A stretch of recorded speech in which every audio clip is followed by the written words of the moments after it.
ಆಚಿ ಮಸಾಲ. ಎಂತ ಅಡಿಗೆಯ ರುಚಿಯಾಗೋ ರಹಸ್ಯವು 20 ರೂಪಾಯಿ.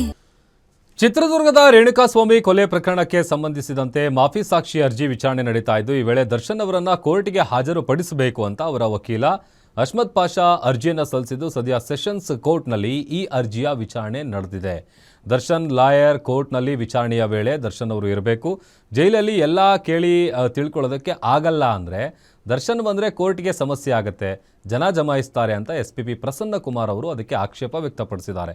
ಇನ್ನು ವಾದ ಪ್ರತಿವಾದವನ್ನು ಆಲಿಸಿದಂತಹ ಸೆಷನ್ಸ್ ಕೋರ್ಟ್ ನಾಳೆಗೆ ಈ ಒಂದು ವಿಚಾರಣೆಯನ್ನು ಮುಂದೂಡಿಕೆ ಮಾಡಲಾಗಿದೆ. ಮತ್ತೊಂದು ಕಡೆ ವಾದ ಪ್ರತಿವಾದ ಕೂಡ ದೊಡ್ಡ ಮಟ್ಟದಲ್ಲಿ ನಡೆದಿದೆ. ಒಂದಷ್ಟು ವಿಚಾರಗಳನ್ನು ದರ್ಶನ್ ಪರ ವಕೀಲರು ಹೇಳಿದ್ದಾರೆ. ಜೊತೆಗೆ SPP ಪ್ರಸನ್ನ ಕುಮಾರ್ ಅವರು ಕೂಡ ಸಾಕಷ್ಟು ವಿಚಾರಗಳನ್ನು ಹೇಳಿ ಅವಕಾಶ ಮಾಡಿಕೊಡದಂತೆ ಅವರು ಕೂಡ ಅದಕ್ಕೆ ಆಕ್ಷೇಪ ವ್ಯಕ್ತಪಡಿಸಿದ್ದಾರೆ. ದರ್ಶನ್ಗೆ ಕೋರ್ಟ್ ದರ್ಶನದ ಅರ್ಜಿ ವಿಚಾರಣೆಗೆ ಸಂಬಂಧಪಟ್ಟಂತೆ ಆ ಒಂದು ವಿಚಾರಣೆಯನ್ನು ನಾಳೆಗೆ ಮುಂದೂಡಿಕೆ ಮಾಡಲಾಗಿದೆ. SPP ಪ್ರಸನ್ನ ಕುಮಾರ್ ಅವರು ಜೊತೆಗೆ ದರ್ಶನ್ ಪರ ವಕೀಲರು ರೋಚಕವಾದಂಥ ವಾದ ಪ್ರತಿವಾದವನ್ನು ಮಾಡಿದ್ದಾರೆ. ಒಂದು ಕಡೆ ಅವರು ಬರಬೇಕು ಇಲ್ಲಿಗೆ ಅನ್ನುವಂಥ ವಾದ, ಅದೊಂದು ಕಡೆ ಅವ್ರು ಬಂದರೆ ಈ ಸೆಕ್ಯೂರಿಟಿ ಪ್ರಾಬ್ಲಮ್ ಎಲ್ಲ ಆಗುತ್ತೆ, ಆಮೇಲೆ ದರ್ಶನ್ ಅವರು ಕೋರ್ಟಿಗೆ ಬರ್ತಾ ಇದ್ದಾರೆ ಅಂತ ಗೊತ್ತಾದರೆ ಸಿಕ್ಕಾಪಟ್ಟೆ ಜನ ಸೇರ್ತಾರೆ, ಆಮೇಲೆ ಹಿಂದೆ ಒಂದು ಸಲ ಅವ್ರು ಕೋರ್ಟಿಗೆ ಬಂದಂಥ ಸಂದರ್ಭದಲ್ಲಿ ಸಫೋಗೇಟ್ ಪರಿಸ್ಥಿತಿ ಉಂಟಾಗಿತ್ತು, ಅಂದರೆ ಉಸಿರುಗಟ್ಟುವಂಥ ವಾತಾವರಣ ಇರುತ್ತೆ, ಅಂದರೆ ಅಷ್ಟರ ಮಟ್ಟಿಗೆ ಇಡೀ ಕೋರ್ಟ್ನ ಹಾಲು ಕಿಕ್ಕಿರಿದು ಜನ ಸೇರಿರ್ತಾರೆ. ಸೊ ಹಾಗಾಗಿ ಆ ಥರದ ರಿಸ್ಕ್ ತೆಗೆದುಕೊಳ್ಳೋದು ಬೇಡ.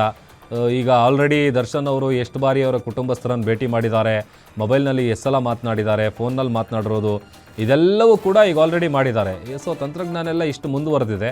ಇಂಥ ಟೈಮಲ್ಲಿ ಈಗ ವಿಡಿಯೋ ಕಾನ್ಫರೆನ್ಸ್ ಮೂಲಕ ಭಾಗಿಯಾಗೋದ್ರಿಂದ ಯಾವುದೇ ರೀತಿಯಾದಂಥ ಸಮಸ್ಯೆ ಇಲ್ಲ. ಜೊತೆಗೆ ದರ್ಶನ್ ಅವರಿಗೆ ಏನಾದರೂ ಈಗ ಅವಕಾಶ ಮಾಡಿಕೊಟ್ರೆ ಉಳಿದಿರುವಂಥ 2,500 ಖೈದಿಗಳೇನಿದ್ದಾರೆ ಅವರು ಕೂಡ ಇದೇ ಹಾದಿ ಹಿಡಿತಾರೆ, ಅವರು ಕೂಡ ಇದನ್ನೇ ಕೇಳ್ತಾರೆ.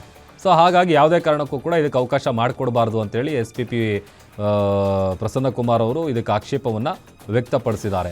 ಮತ್ತೊಂದು ಕಡೆ ದರ್ಶನ್ ಪರ ವಕೀಲರು ಅವರು ಇಲ್ಲಿಗೆ ಬರಬೇಕು, ಅವರು ಬರೋದಕ್ಕೆ ಅವಕಾಶ ಮಾಡಿಕೊಡ್ಬೇಕು, ಕೇವಲ ಈ ಸೆಲೆಬ್ರಿಟಿ ಅನ್ನುವಂಥ ಕಾರಣಕ್ಕೆ ಅವಕಾಶವನ್ನು ನಿರಾಕರಿಸಬಾರದು ಅನ್ನುವಂಥ ನಿಟ್ಟಿನಲ್ಲೂ ಕೂಡ ಪ್ರಬಲವಾದಂಥ ವಾದವನ್ನು ಮಂಡಿಸಿದ್ದಾರೆ. ಈಗ ಆಲ್ರೆಡಿ ಹಲವು ಬಾರಿ ಫೋನ್ ಕಾಲ್ ಮೂಲಕ ಮಾತುಕತೆ ಮಾಡಿರೋದು, ದರ್ಶನ್ ಅವರು ವಕೀಲರ ಜೊತೆ ಮಾತನಾಡಿರೋದು, ಆಮೇಲೆ ಕುಟುಂಬಸ್ಥರನ್ನು ಭೇಟಿ ಮಾಡಿರೋದು, ಇದ್ಯಾವುದಕ್ಕೂ ಕೂಡ ಅಡ್ಡಿ ಇಲ್ಲ, ಯಾವುದೇ ರೀತಿಯಾದಂಥ ನಿರ್ಬಂಧ ಕೂಡ ಹಾಕಿಲ್ಲ.